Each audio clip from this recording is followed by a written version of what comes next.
What's going on, everybody? I'm Kyle Richards, and welcome to the Abstract Sports Podcast, where we bring sports back to life with a fresh perspective on the game from abstract, yet popular angles. We're coming at you live on Facebook with high-quality audio experience, live on Instagram, also live on Periscope, which is Twitter if you're not familiar. I will do my best to respond to all the comments as they come in. Periscope is really hard because the comments disappear. Terrible feature. But I'll be happy to answer your questions as we go. If it gets too much, I might just ignore you guys for a minute so I can finish my segment, and then I'll reply to your comments at a good stopping point. So, first things first, I don't think he's in here because he's probably celebrating, but I have to say happy birthday to my buddy Micah. He was here for a week last week. He was visiting while his wife was here on spring break, and we had some really good conversations about an article that I have in the works, and I want to give you guys a little bit of a preview, but I'm not going to give you any information because it has to be perfect when it gets published. So I'm just going to tell you what it's called, and it'll get your brain turning, So it's going to be an article. It's called "There Will Never Be a Greatest Player of All Time," and I'm just going to leave it at that. It's going to involve a lot of research, a lot of bouncing the ideas off of my friends and family. I want to make sure this is a great article. I'm going to promote the crap out of it when I get it published. So, obviously on the blog, not like in a sports peer-reviewed journal or anything like that. But I want it to be really good. So, yeah, there will never be a greatest player of all time. We had a great conversation about that, me and Micah, spanning across different sports and all kinds of things. So, look forward to that. It's a little ways out, but I'm excited about it nonetheless. And an update on the co-host podcast that's coming up, my good friend Corbin. He will be on the show next Wednesday, so April 19th, same time, same place and everything, 7 o'clock next Wednesday. He's going to be Skyping in, or he's going to call in, and I'm going to have the phone's audio somehow being fed through the mic, whether I'm holding the phone here or I have a speaker that's loud enough to come through the microphone and be heard. We're going to do some troubleshooting with that this week and make sure we got it all sounding great. That way we can give you guys an awesome two-man podcast show. I think it'll be a lot of fun. This guy's got a lot of strong opinions on sports, and we always talk about sports in our group chats with our buddies from college, and I can't wait to have his opinions come through on the podcast. I think some people will really like him. So that's all the basic stuff, but I want to get into the stuff around the sports world. Sports! Where they use balls to score points. I don't know. Freestyling. Here we go. So first I want to talk about MLB and fantasy baseball because that's kind of like all the rage right now. Season just started somewhat recently, and I've been trying my best to stay on top of the fantasy baseball game, changing my lineup a week in advance and swapping out all my injured players and whatnot. I've actually been doing really well in the fantasy league with all my Vandal friends, my Idaho Vandal buddies. There for about a week I was in third place, and then I dropped to ninth within a day. And I'm not entirely sure how that happened. I honestly think it's because I have a ton of relief pitchers and no starting pitchers. But also starting pitchers only actually start once every 4 or 5 games or days. Not entirely sure which. And so you have to really be on top of your substitution game. You got to go in there and find out which pitchers are actually starting that day, put them in your lineup, get rid of a guy who's not starting for 5 days, go pick them back up when it's their turn. It's a lot of coordination, and if you don't know baseball and you don't follow it a lot, it's kind of hard to know when those guys play. So they have to do a lot of research. And so that's where I think I've been lacking lately. But right now I'm in fourth place, and it's a roto category scoring, so I'm always going up and down. It'll do that pretty much the entire season. Still trying to get the feel of it, but it's been a lot of fun. There hasn't been too much trash talk in the last week since we had episode 5 come out. Alice on Facebook says Chris Bryant is not helping me much. Well, that's a bummer because he was hitting those home runs out into the Chicago River earlier or the other day. He can't do that for me on the actual field. That's a bummer. But I have Buster Posey, and you guys probably heard, but he took a 94-mile-an-hour fastball straight to the head. He actually ducked out of the way a little bit, so it glanced off the back of his helmet, kind of back here, back right. Or back left, I guess, because he's a lefty or righty. But he ducked a little bit and it skipped off his head. But a 94-mile-an-hour ball hitting you, even if you have a helmet on and everything, that's going to hurt. It's going to rattle your brain around in there. So he's on my disabled list. He's out for 7 days at least. So I switched him out, and I brought in a new catcher. His name is Sandy Leon of the Boston Red Sox. I saw he was batting really well. He's got a 368 average to start. I felt like that was a solid free agent pickup. He had like a 40% boost in pickups from fantasy players or fantasy teams. So probably because they had the same situation as me. Buster Posey went out, got to pick somebody up. Why not the best guy that has the best batting average? So that's just what I look at. Obviously, you can look at a whole bunch of other stats, but that's just one that I look at. And then I also saw that just today my outfielder, Brett Gardner, I think who's he play for? The Mets? No? Yankees. I knew he was New York, but plays for the Yankees, had a nasty collision at first base, and so now he's day-to-day, so I had to put him on my bench, and depending on what happens there, he's not like one of my best players, but he's been doing really well for a guy that a lot of teams don't own, but obviously that's not what it's all about. But so he's injured. I have to deal with that. A couple injuries already on my team. But one guy I did pick up that I thought was going to be a solid hit was Mark Reynolds of the Colorado Rockies. When I picked him up, he was batting like a 450 or something like that. It was insane. So I picked him up, put him in my lineup, and now he's not doing anything. That's kind of how it goes. But on the season, he's batting a 323 average, 5 runs, 4 home runs, and 10 RBIs. And I think that stat line looked pretty impressive to me, especially for the fact that they're only counting offense for those guys. So, yeah, that's fantasy baseball. It's been going well. I think I'm still in 4th place. Yep, sitting in 4th with 55 points in our scoring system. And so going on from there, it was kind of cool to see some of the highlights from the Chicago Cubs trophy and banner ceremony, where the flag where they have all the players go up one at a time and do one pull on the flagpole to get the flag up there. Obviously, 100+ years in the making, waiting. The players for generations have been waiting to do that for that stadium. So it's kind of cool to see that unfold a little bit. But then not only is it like their homecoming game for Chicago and their city is super stoked about it and everything, but then it comes down to Anthony Rizzo at bat and he hits a walk-off single to win their homecoming game. And if you're a baseball fan or a sports fan, you wouldn't want that game to end any other way. I loved seeing that. And Rizzo, when he gets excited, he just like, he's like, yeah, that happened. He has this look on his face like, yeah, uh-huh. So that was pretty cool. But in other baseball news, Tim Tebow, he's been in the news since last week. He's hit a couple of home runs since last week. So his first at bat for the Columbia Fireflies over there in North Carolina, I think it's North Carolina, South Carolina, one of the Carolinas. He had a 1-pitch home run, first pitch that comes at him. He hits it nice and deep to left field, and it goes over the wall.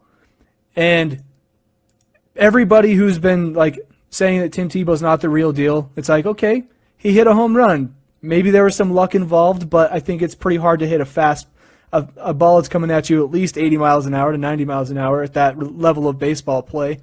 But he hit one out of the park.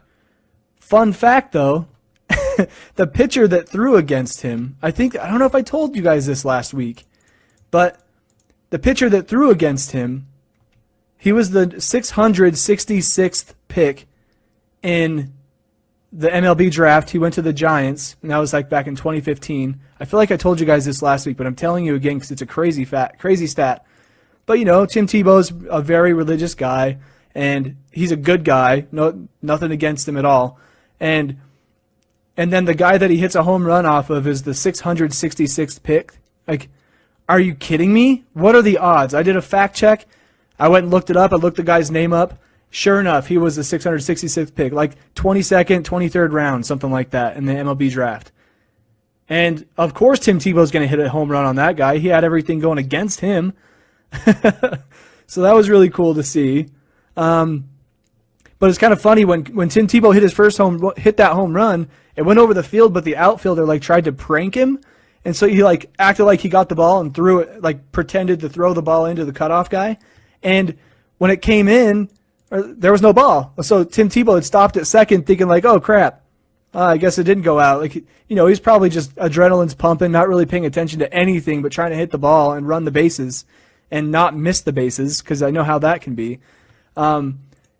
But he gets to second, and he stands there like he's about to take his gloves off, and the ump's like, no, bro, that's out of the park. He's giving him the wave. He's saying, go ahead. And he's like, what?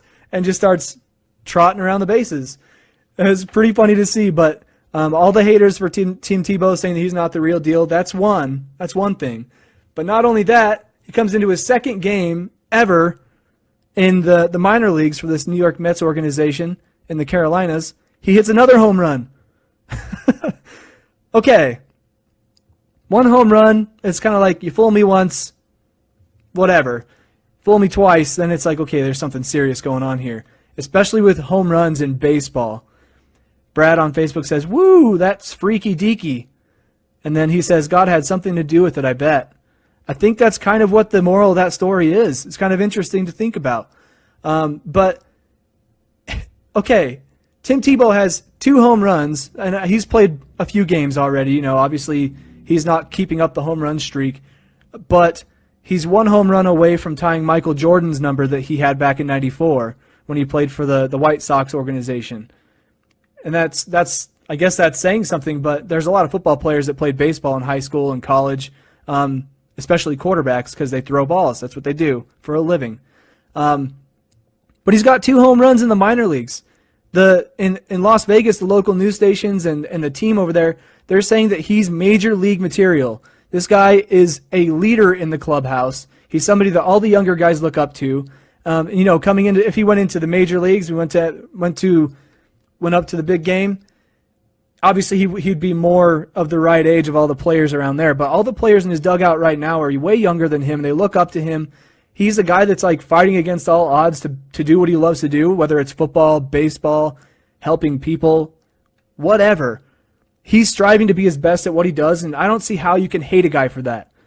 He's doing really well, too. 2 home runs. He's batting well. He's catching balls. Like, how can you not like the guy, especially when everybody hates him? Jason on Facebook says, I've liked and followed Tim Tebow since he left Florida. He's an awesome guy. I totally agree. I mean, every game that I've watched, he's always firing up his team. He's getting them ready to go. He's coming out of the tunnel. He's just flexing on everybody. He's ready to go. He's a very focused athlete, and I think that he enjoys that. He even says in his interviews he has to love the process of getting better as a baseball player if he's going to do anything at all, because that's where you got to be happy with what you're doing, and it helps you become more successful because it builds confidence in what you're doing. So I have all the props to him. I think he's doing the undoable. You know, everybody, well, not everybody, but a good chunk of people hate the guy for unforeseeable reasons. They think that his fame got him into baseball, not his baseball skill, but he's in the minor leagues hitting home runs on guys, putting them, just silencing all the haters. I love to see that stuff, especially from a guy like Tim Tebow. He's like, I don't know why you guys had a problem with me. I'm just going to do what I do, and I'm going to do it well. And sure enough, he does. So that's my hot take on Tim Tebow. I'm sick of people saying all those things. I think that you should look at him a little closer and try to respect what he's doing. He's obviously got something to prove, but he also has something to show up those haters. So that's what I have for baseball. Tim Tebow, that's his hot take. It's not really a hot take, but it's like, man, guys, shut up. Tim Tebow's the man. Going to the NFL.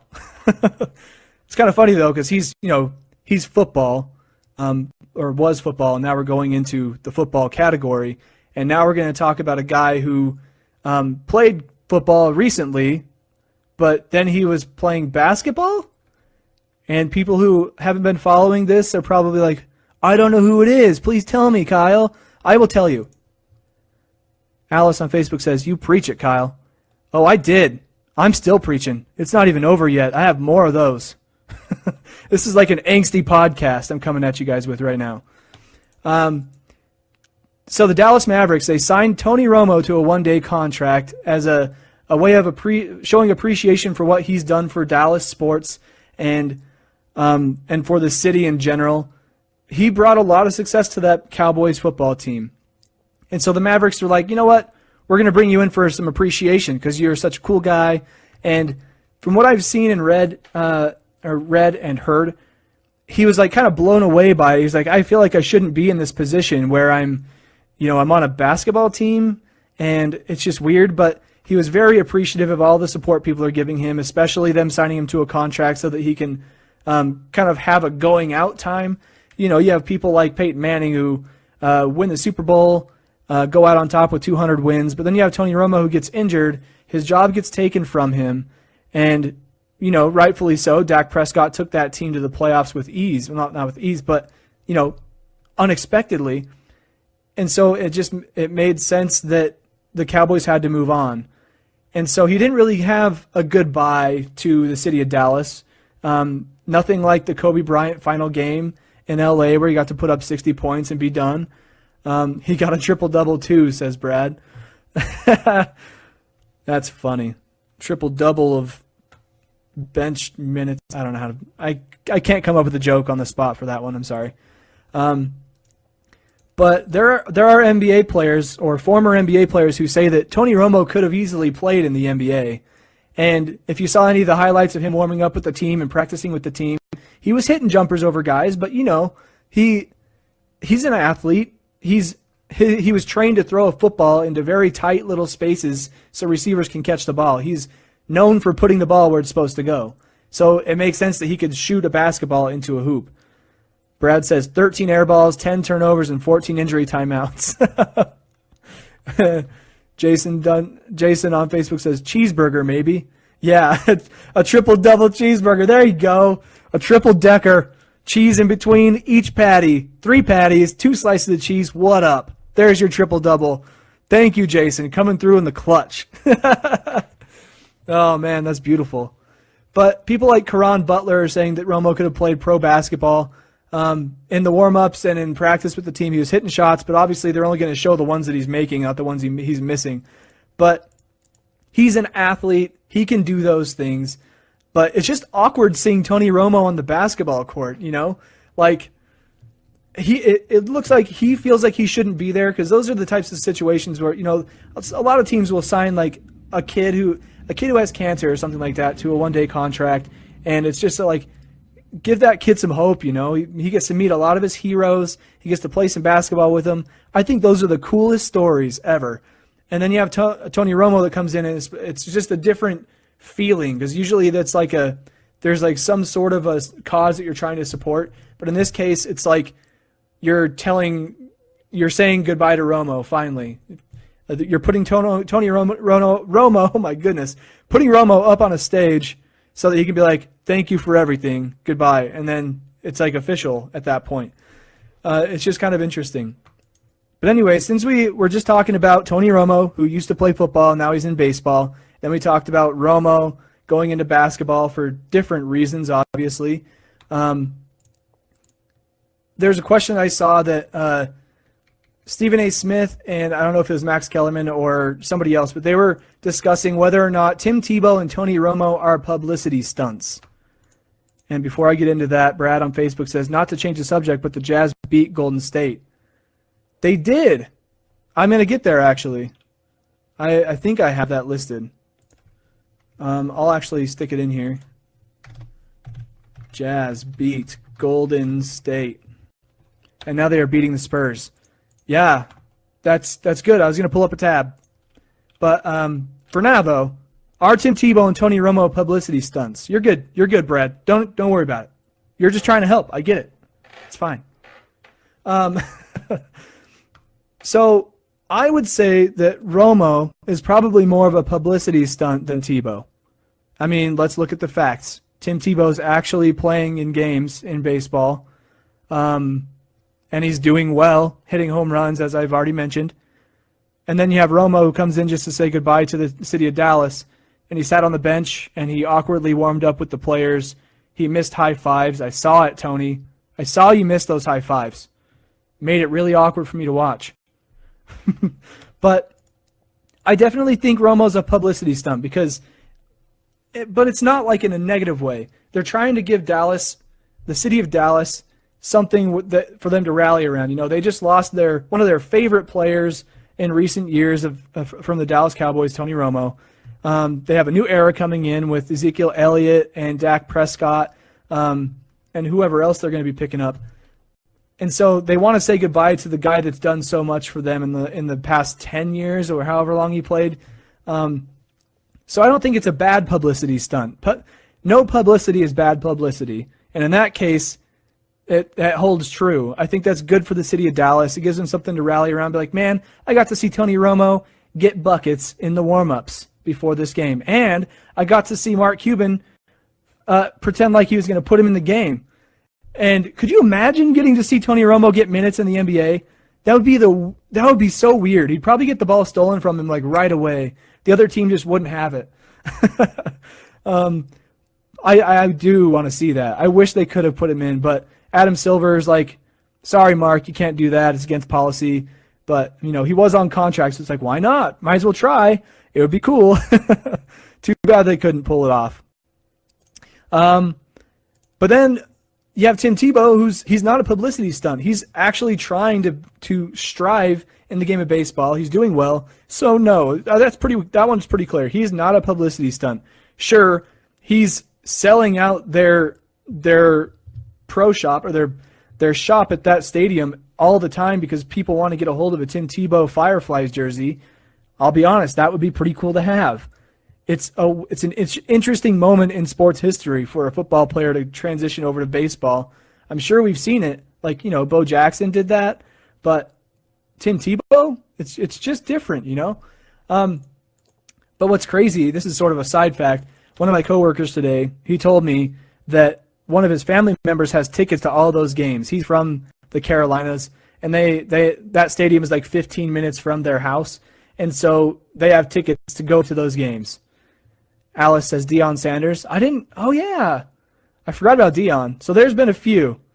But no, I just think it's interesting. And so there you have it. But then another football thing, there's talks of Marshawn Lynch. He's interested in going to the Patriots of all teams. If the Raiders talks fall through, he's considering playing for the Patriots, which would be really awkward. I saw on NFL memes on Facebook, they said something like it was almost like he was asking them a question. He's like, would you have handed the ball off to me on the 1 yard line? And they were like, yes. And he's like, sign me up. It would be really interesting to see him play for the team that beat them in the Super Bowl a few years ago. But honestly, I want to see him play for Oakland. I think that would do a lot for the city of Oakland where, they're going to Vegas, but they're still going to be there for a couple of years, and Marshawn won't be around for that much longer. So it would be really cool to see him go to the Raiders, almost like a Tony Romo situation where he goes to sort of a hometown where people support him. It's a different setting, though, but he's still good at what he does, and so you can't help but respect the guy. Plus, his foundation's in the city of Oakland, the Fam First Foundation. So I think that'd be really cool to see. I love whenever a sport or a player within a sport can bring camaraderie within a city, just out of pure connectivity, connection to a player or team. I think that's really cool. So I want to see Marshawn come back for the Raiders. Marshawn, if you're watching this, I doubt it. You should go to the Raiders, man. Please do. I have friends who would agree with me. So in the NBA, as Brad said, the Jazz beat Golden State last night. I believe that was last night. They beat them by about 7 points, 7 points. I'm guessing with the numbers, but I did see they had like 106 points, okay? I know that much. But they did beat Golden State. And it's kind of a big deal because they're contending for a playoff spot. And so since these things are time sensitive, I'll cover them first. So there are 2 playoff spots that are still outstanding. And they are the 4th and 5th seeds in the Western Conference, and the 2 teams battling it out are the Los Angeles Clippers and the Utah Jazz. So the Jazz had the 4 spot for a long time there, but then the Clippers came from behind, and the Jazz had some injured players, so they didn't put up as good a numbers as they could have. And so the Clippers took their 4th seed, and tonight it is the last night of NBA, people. The last night of NBA regular season basketball. It's sad, but we have playoffs coming, so don't be too sad. So right now, the Spurs are playing the Jazz in Salt Lake City. I would have loved to go to that game. I know a lot of other people who would love to go to that game. It's actually really close to where I'm at, so I wish I had tickets to go because I didn't know it was going to come down to this. Like, it's an important game. Basically, it decides who gets home court advantage in that series. So it's going to be the Jazz and Clippers no matter what, but they're fighting for home court advantage. That's really big in the playoffs. And so what has to happen is the Jazz will clinch the 4th seed if they beat the Spurs tonight and if the Clippers lose to the Kings tonight. Brad on Facebook says 29-23 Jazz right now. That's good news. I do want to see that. And then on the other side, the Clippers, they have to just beat the Kings, or the Jazz have to lose to the Spurs. So if they both lose, the Clippers get the 4th seed. If the Clippers win at all, they get the 4th seed. But the Jazz need both of those things to go in their favor. So Clippers lose, they win. So keep your eyes on that as that game goes forward. It's pretty important for them to get that win there in Salt Lake. But there's some other big news. A couple of cool stories in the NBA happened this year. Not this year. Over the last couple days, actually. A couple days ago. So D'Angelo Russell, he hit a buzzer from the Los Angeles Lakers. I know the Lakers aren't in the news very much because they're not that great anymore. Don't rub it in. I'm a Lakers fan. Jeez, guys, just rubbing it in. But D'Angelo Russell, he hit a buzzer beater to win the game, and what's crazy. I didn't know this while this was happening, but he put this shot up in the air. It bounces off the rim and goes straight up in the air about 3 feet, comes down, rattles around, and goes in. Lakers win the game. It's like big whoop. They have a losing record of 26-55. Who gives a crap? But then there's another story behind it that really makes you think, or it really puts your words back in your mouth, or you wish that you could put them back in your mouth. But his grandmother, D'Angelo Russell's grandmother, passed away that morning. But D'Angelo Russell hits that buzzer beater on the same day his grandmother passes away, and they interview him after the game. Well, this is after, so he makes the shot. He goes up and jumps into the stands, and he's like hugging his brother for what seems like 5 minutes. Really cool moment with his family. Obviously, they're going through some hard times, and he didn't plan on playing that game because obviously he wants to go be with family, and what's the point? Their team is already losing. They can stand to not have him there for a family reason. But they interview him after the game, and he's like, that shot was for my granny, man. I wasn't even going to play tonight. And, he's praising the good Lord above, all those things. And it was really cool to see, because if any team needed some kind of boost like that, even though it's in like a situation where they're not going to make the playoffs, the Lakers definitely needed that boost. That team, like, I'm very partial to the Lakers. If you know me personally, I've been following them since Kobe came into the league, or more like a few years after he came in the league, because that's when I noticed him, when I was about 10, 9, somewhere in there. But it's just sad to see a team like this that has so much potential, a lot of young guys who just need to be more and more developed, but they don't have those veteran players around them or the firepower, per se, to get them to the next level. Last year they won 19 games. That's pretty disappointing. Actually, 17 games. They won 17 games. This year they have the chance, if they beat Golden State tonight, which I doubt's going to happen, then, they'll have 27 wins. That's 10 more than last year. There was a lot of hope that this team was going to be developed enough at the beginning of this year that they could possibly make an 8th seed in the playoffs. And, there's a lot of things that shifted up throughout the course of the season, but I personally wanted the Lakers to do that because with Kobe leaving and everything, it's just weird not seeing them make the playoffs. And so I was hoping for good things. And so, anyways, their last game is tonight against the Warriors in Oakland. I'm not sure what Warriors players are sitting out. It's the last night of the NBA. Playoffs start in 3 days. 3 days, guys, the NBA playoffs are here. So be interesting to see if they win that game. Obviously, it's kind of there's nothing at stake there. So yeah, D'Angelo Russell hitting the game-winning buzzer beater. Congrats to him. But what I want to talk about basketball, it's sort of a hot take. It is a hot take. Russell Westbrook is going to be the NBA most valuable player. And if you disagree with me, then that's rude. I don't want you to disagree with me. Because this guy averages a triple-double in the NBA in this modern era, 2017, averages a triple-double. No, this isn't the era of Wilt Chamberlain and Oscar Robertson and Kareem Abdul-Jabbar, all those guys putting up, or no, more like Bill Russell, guys who are averaging like 26 rebounds a game. That's ridiculous.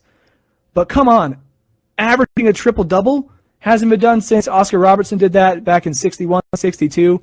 And then not only that, but he beats the record of most triple-doubles in a season for a player, 42. And he has a chance of getting 43 tonight if he ends up playing. He actually sat out last night. It was the only game he sat out. And it's kind of like, man, why didn't you just finish out the season? Why not? I mean, that's his motto. Why not? But he broke Oscar Robertson's record, triple-doubles in a season. Then, in the same game, this is against the Denver Nuggets, okay? I turn the game on, like, perfect timing. I'm looking at the box score, and he's got 9 assists. He needs one more. So I'm like, quick, turn the game on. So I fire the game up, and I see the 10 happen in the stat column. He gets his 10th assist. And I'm like, oh, no, I missed it. And so me and my friend Dallas were sitting here, and he's like, oh, man, that's a bummer. But I pull up the game anyways, and the Thunder are coming down the court with the ball. And I was just like, oh, my gosh, there was a delay. We're going to witness history. We're going to see it happen. Sure enough, he comes down the lane, kicks the ball out. I don't even know who shot the ball because I wasn't thinking about that. But he passes the ball out to the guy. He's wide open, takes an extra second, puts his goose in the air, and buckets. Gives Russell Westbrook that record. But what's funny is he's coming back down court, and like the crowd in Denver, mind you, is going wild because, oh my gosh, we just witnessed history. He just broke the triple-double record. Woo! And even the announcer for Denver is freaking out, like, Russell Westbrook! And Westbrook he's going down the court, like, just shaking his head like, I don't care, guys. We're down 10 right now. And that is why I love Westbrook. That's another reason why I think he should get MVP, because he comes out every freaking night and he competes to win. He doesn't care if he kills a guy in the process. You know, obviously not for reals, but on the basketball floor, he's trying to take you out. I can't help but respect a guy that has that Mamba-like mentality, that Michael Jordan-esque brain. You know, they want to win. And he carried his team. He affected his team the most out of any other this season. James Harden's argument is, I thought it was all about winning, man. I thought that's why we play this game, is to win. And sure, the Rockets are like, 3 seed in the West? And so he has a case to make about that. But he didn't affect his team like Westbrook affected his team. I mean, granted, James Harden doesn't have a whole bunch of players around him that can help him out that much. But look at Westbrook. He's got Oladipo. He's like a third-year player. He's kind of average. Steven Adams, he's also kind of average. I don't know. It's just I don't see how he can't be the MVP at this point. And so that is my hot take for Russell Westbrook.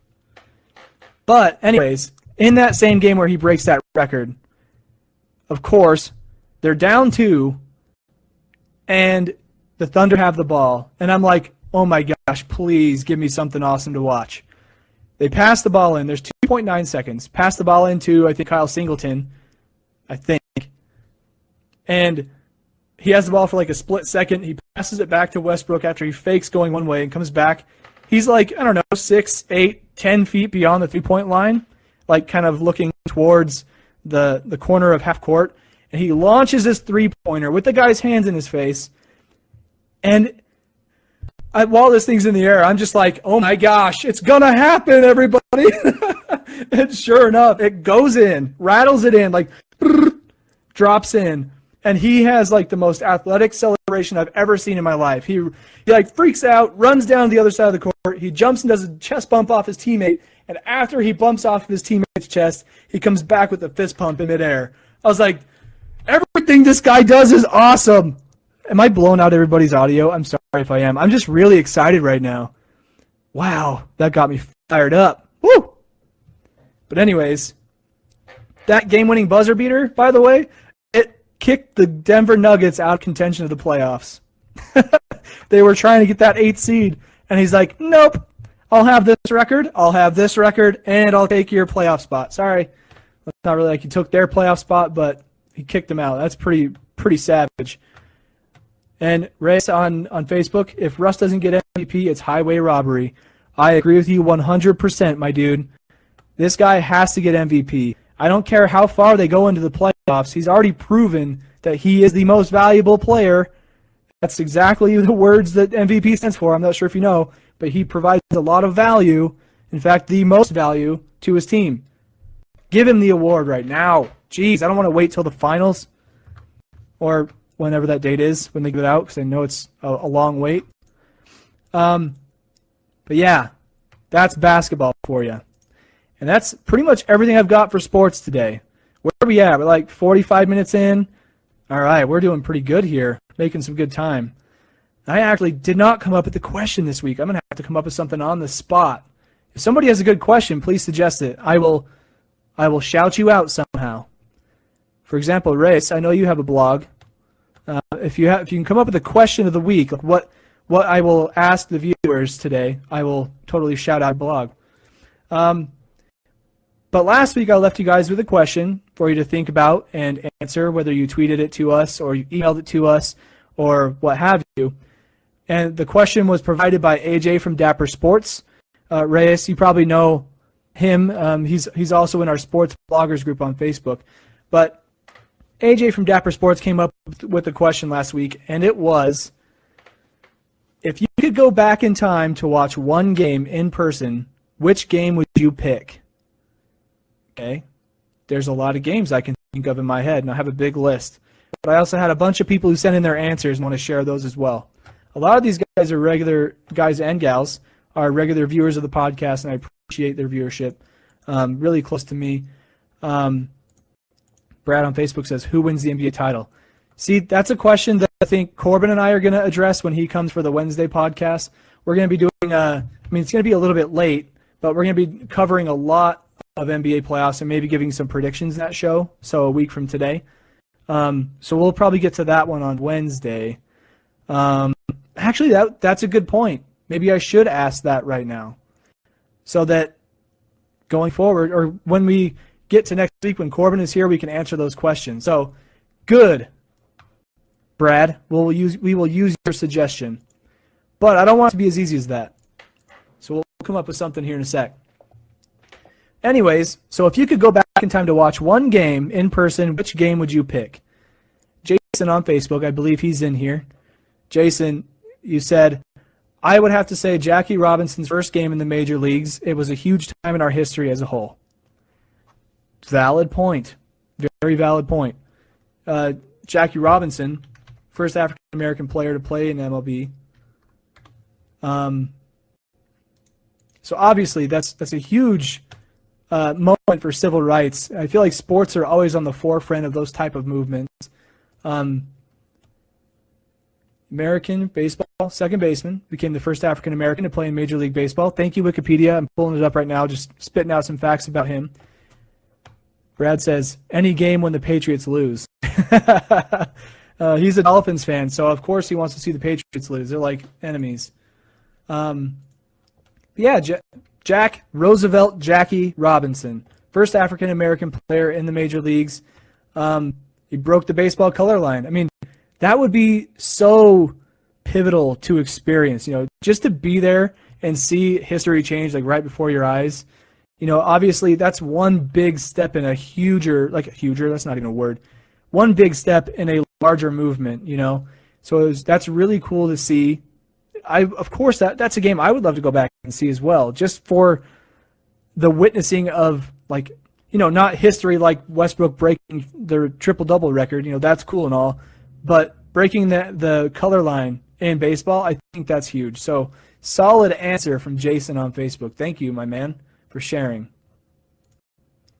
And The next one was from Becky on Facebook as well. Everybody's on Facebook. I'm telling you guys, that's where we just got to get Facebook real big, and then it'll be a lot of fun in here. I mean, it already is. You guys are awesome. But Becky on Facebook says, I would have liked to have been at Dodger Stadium September 9th, 1965 to see Sandy Koufax pitch the only perfect game in World Series history against her beloved Cubs. So, obviously, first of all, I think she'd want to be there because she's a huge Cubs fan. So she's just kind of there. And then not only is she there to hopefully see her Cubs win, but instead to see the other team throw a perfect game, that doesn't happen very often. Like the odds of seeing that, huge. So definitely a good one, especially because you're a Cubs fan. Be at the Cubs game and witness history, unfortunately in the wrong direction. And then we have Alice on Facebook who said, I've got a couple answers to the question about going back in time to see the game. First, she says, 1987 Eastern Conference Finals between Boston Celtics and Detroit Pistons, Game 5. And this is back when they were the dirty Detroit Pistons. They were, what is the word for that? Oh my gosh, there's a word. Pistons in the 80s. There was a name for them. What was it? Bad Boys. The Bad Boys. The 5 baddest boys of the Bad Boys era. Oh my goodness. I'm going to pull open this link real quick. Let's see what names we have in here. John Sally. 86. He was on the Pistons from 86 to 92, so that was right around that time. He was involved in that Game 5. Isaiah Thomas, another big name. He seems like a very soft-spoken guy, but when he played basketball, he was like as dirty as they come. He'd try to like pinch your ribs while you're going through on a screen, stuff like that. That's not like super dirty, but also elbows and knees and stuff. Rick Mahorn was another guy from that time. Dennis Rodman. That's weird. Was not expecting that. Brad on Facebook says Hayward is on fire. And number 1 is Bill Laimbeer, as Alice just predicted. You nailed it. But Dennis Rodman, I wouldn't even thought of that. But Bill Laimbeer is on there from 82 to 93. He's like a long-time Piston. Big center. Jason says Rick Mahorn. Yep. He was number 3 on that list. And he was there from 85 to 89, 96 to 98. So he was there for that 87 game that Alice is talking about. According to this article from Bleacher Report, it says that Rick Mahorn was never considered a spectacular athlete, but what he lacked in athletic ability, he made up for in his physical tenacity. And if you know anything about our blog, Abstract Sports, we're based around the intangibles in the game. So obviously you can affect the game by putting up triple doubles like Russell Westbrook, MVP, give him the award now. But you can also affect the game in intangible ways, physical tenacity being one of those. I mean, there are teams who will pick up players off of the free agency market just to be a pest to people in the playoffs. One team that comes to mind, pests, just in general in basketball, I think about Lance Stevenson is one of the more recent ones. You know, a couple years ago in the playoffs, Lance Stevenson's blowing in LeBron James' ear while they're like lining up for defense. And there's little things like that to get inside a player's head. Obviously, you're not going to mess with LeBron. They went on to win that. But that's one guy, but then somebody else would be Ron Artest, a.k.a. Meta World Peace. He was always an antagonizer when he played for the Pacers. Seems like the Pacers have a thing with antagonizers. Just saying. But then he went to the Lakers, and he also played that role. People are trying to line up on defense for an inbounds play, and he'd just like get in their face and just kind of stand there all awkwardly like, this is where I'm supposed to be, when really he's just trying to piss the player off. So, yeah, Rick Mahorn, physical dude, just like every one of these guys on this list. Dennis Rodman especially, he was another one of those guys from that era. Also, obviously, he went on to play for the Bulls, but he started out with the Pistons apparently. Maybe he was a Defensive Player of the Year 2 years in a row while playing for the Pistons, so there's that. Bill Laimbeer, though, was a man of war. He literally fought tooth and nail during his time at the Pistons and was the baddest of the bad boys. LeBron James knows no hate like Laimbeer endured during his career. In fact, I would go so. This is the guy from this article. I'll give him a shout out in a second, maybe. He's like, in fact, I would go so far as to say that people outside of Detroit loathed Bill Laimbeer. You were happy to have a player like that on your team, somebody who's just going to kick the crap out of the opposing team physically, because you don't want to be on the receiving end of that. Laimbeer is also the Pistons' all-time leading rebounder. So the dude was a beast, just a beast. So I could imagine going to a game back in '87 with the Pistons and Boston Celtics. Larry Bird was also a very physical player. Man, that would have been a good game. Alice gives us a little highlight. She says Larry Bird steals the ball with 5 seconds left, feeds it to Dennis Johnson to put Celtics up by 1 and win, and then Celtics go on to the NBA Finals to win in 7 games. 7 games. Game 7, that's what I want. That would be awesome. That's actually on my list. And then she had one more. She says the NLDS 1992 between the Atlanta Braves and Pittsburgh Pirates. Cabrera, I believe Mookie Cabrera? I think that was his name. Anyways, I'll continue reading, and maybe she'll correct me. I'm not sure. Alice Werner says, or Alice on Facebook says, boo. I'm not sure what she's booing because I kept talking. I'm sorry, Alice. Cabrera hits a line drive, bottom of the 9th. Sid Bream, bad knees, and all scores from second. Slide in for winning run game 7 to win NLDS and go to the World Series. Hits a line drive, bottom of the 9th, right? So you're in the bottom of the 9th. You got a guy coming up. He's got bad knees. And he gets up there and he hits the ball. I think I saw that. I am pretty sure Becky on Facebook shared that video with me. I'm pretty sure. No. She showed me one where a guy who had bad knees was at bat and he came out to be a designated hitter to hit the game-winning run. This is different. But he scores from second with bad knees, slides into home plate. God, like all the things that you have to... Oh, you're booing Laimbeer. Okay, that's because you're a Celtics fan. That makes sense. Okay, sorry. I thought you were booing me like, boo, I made a terrible joke or something, because that's not out of the question. But yeah, that would be another good one. I don't have any other answers that came in, I believe. I did see Brad on Facebook said that he wants to go to any game where the Patriots lose. I think that's a valid game to go to. Man, yeah, that's good. But here's what I have. I have a few, and they're not very diverse. I don't have like I'm a big basketball guy. If you know me, you know that. What team was Havlicek on? Wasn't he on the Celtics? He's on the Rockets, Clippers. What the? John Havlicek. Celtics, yeah, I was right. See, I don't know history. I have to Google this stuff while you guys bring it up. John Havlicek, born in 1940. He played from 62 to 78, though.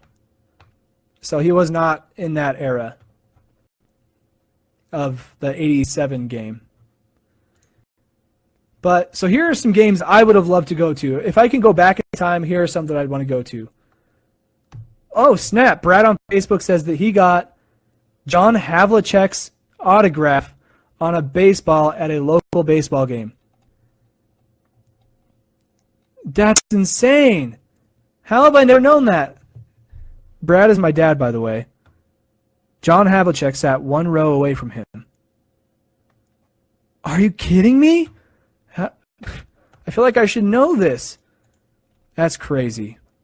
Jason on Facebook says, what about the game where Emmitt Smith broke the rushing record? If that's a game you'd want to go watch, sure, why not? I almost had the chance of meeting Emmitt Smith in Vegas. The one time I went to Vegas, we went to a sports collectible store where they have like all kinds of memorabilia from historic games and so many autographs like you wouldn't believe. But Emmitt Smith apparently, he was like, come by in an hour. Emmitt Smith is going to be here for autographs and pictures and stuff. And I'm sure that there was probably going to be a fee where you had to pay to stay in there and get to meet him and everything. But I could have met Emmitt Smith if I had more time and I wanted to wait around a little longer. I totally would have done it. I mean, Emmitt Smith is a legend. So for me, I'm going to start off with one that most people won't imagine me wanting to go to. But as a sports fan, the Cubs and Indians Game 7 is a no-brainer. Like just this last year where the Cubs won it, that is something that you don't want to miss in your lifetime. Like, if you have the chance to go to that game, you probably should. My wife was actually in Chicago when that was happening. I'm pretty sure that was the game. And she was going to try and find a way to get tickets somehow, but she ended up not doing it. I heard that it's a pretty bad neighborhood over there anyway. So Brad says he lost the ticket stub. That is a bummer, man. You need to dig around for that. I'll come help you. Another one I would have liked to see in person. I watched this in a really strange place, actually. That sounds awkward, but trust me, it'll be fine. But we'll get there. Hi, Carrie on Instagram. Nice to see you. Game 7 between the Celtics and Lakers in LA in 2010. This is one of those series that the Lakers had to battle out. Like, I don't even remember. I can't remember all the stats about it, but I watched this Game 7 at the Rec Center at the University of Idaho. I just got done playing basketball myself, and I'm like, you know what? I don't have cable, but I want a high-quality stream of the game. So I'm like, I'm going to go play basketball for a couple hours, and afterwards I'll watch the game on the TV outside of or outside the Rec Center.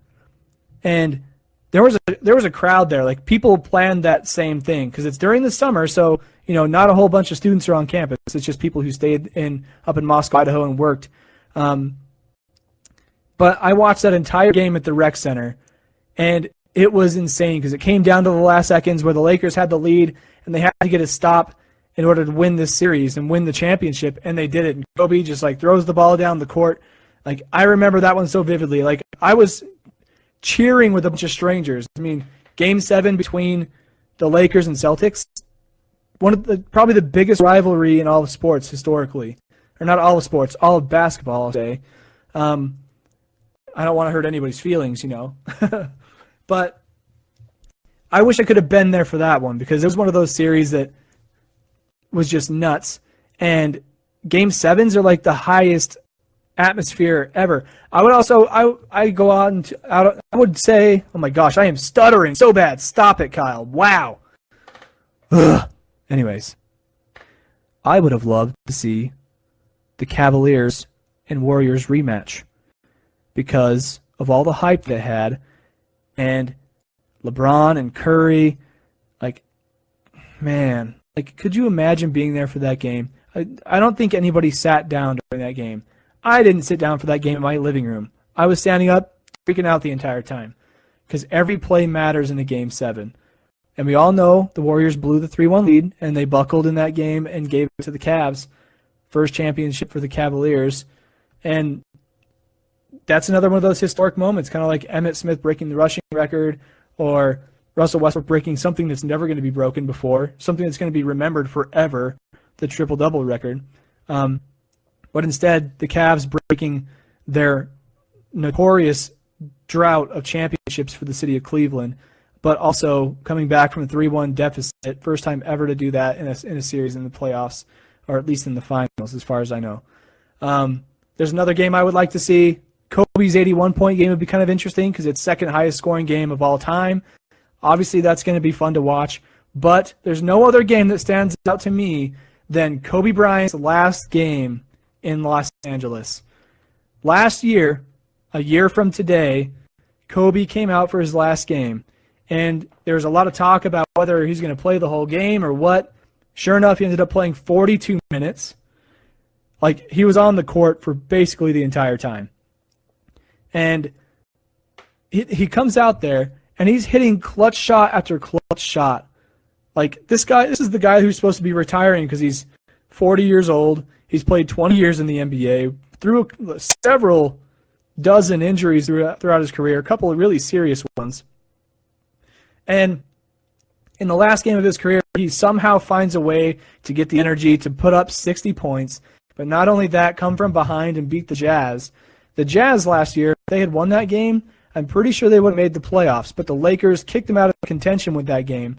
Actually, now I'm remembering, I believe the Rockets had already beat the Jazz out prior to that game starting. But I don't know if the Jazz knew that. So they were fighting for their lives to get this win. And Kobe still came out there and gave him the dagger, giving him the Kobe face, the Kobe face. Man, that would have been something to see. After that game, I was in tears. I'm a huge Lakers fan, but I'm a big, even bigger Kobe fan. And so seeing that, you want to see that for your favorite player and for your team, where somebody goes out on top, just like Peyton Manning did, just like maybe Derek Jeter did, where he hit a walk-off double. Stuff like that just really gives you goosebumps. Like, ugh, I'm all chilly right now because of that. Alice on Facebook says Francisco Cabrera. What about Francisco Cabrera? There's a lot of Cabrera. Oh, Francisco, not Mookie Cabrera. I don't even know if that's a player. I'm thinking of somebody else. Mookie Wilson, maybe. That was from earlier in the show. But anyways, that's the game I'd want to see. Kobe's last game in LA. But now, and I hope Corbin's okay with this. I got a text from him earlier. He said that he couldn't. Okay, bye Instagram. Time is out. Bye. Sorry.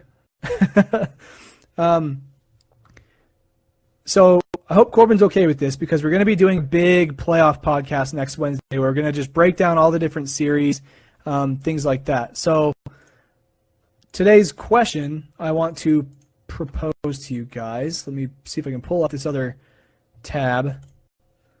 Playoff pod with Corbin.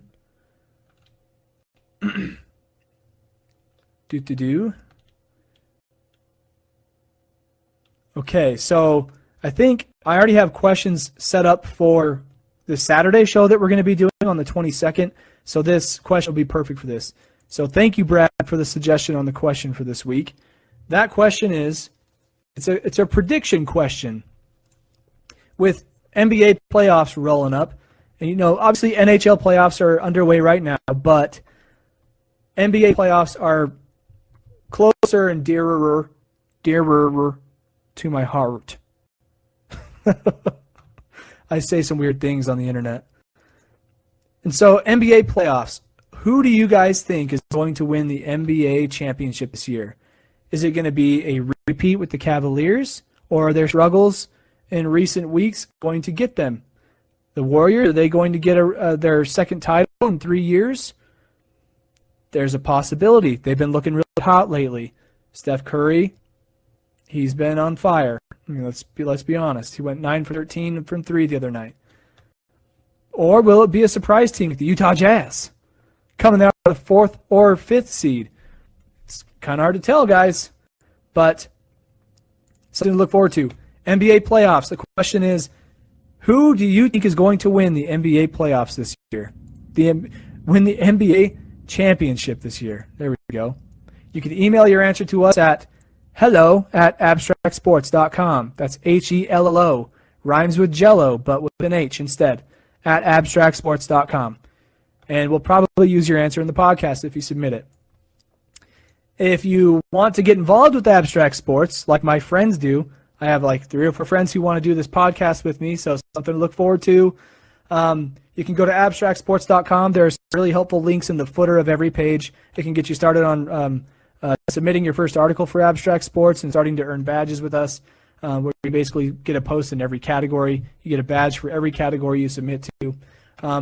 You can find this podcast on iTunes, Stitcher, SoundCloud, YouTube, and I've noticed recently other third-party outlets that just kind of archive podcasts because just automatically. So you can find this podcast pretty much anywhere of any one of your favorite channels. While you're watching or listening, please drop a comment about what you think about what we're talking about, or just the podcast in general. We love hearing your feedback.